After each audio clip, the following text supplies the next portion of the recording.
Hey there, what's up? In this video, I'll give you a quick guide on how you can withdraw money from your MetaMask to your bank account.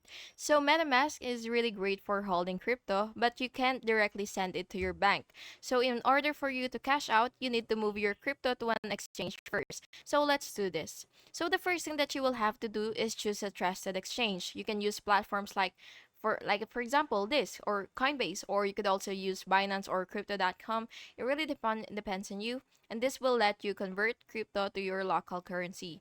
And after that, once you're here, once you're on your exchange, what you will have to do is copy your exchange wallet address, and you should see the.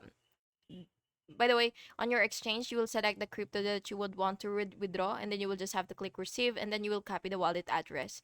And once you've copied the wallet address, you will just have to send crypto from MetaMask.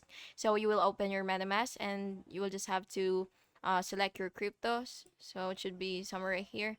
So yeah, it really depends on the crypto that you would want, and what you will have to do is select send, which is right here, and again choose your network.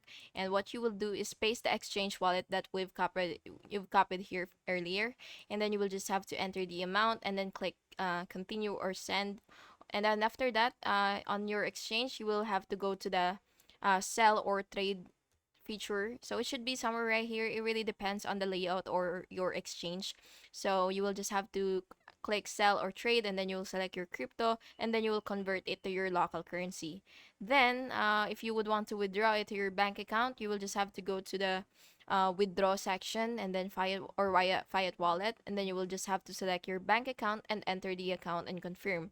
And by the way, bank transfers usually take 1 to 3 business days. It really depends on the country that you're in, or it really depends on your exchange. And yeah, that's basically just how you do it, and I hope you found this video helpful. And keep in mind that you should always double check addresses and networks before sending. And yeah, I hope you found this video helpful, and if you did, please make sure to like and subscribe for more videos like this. Thank you and have an awesome day.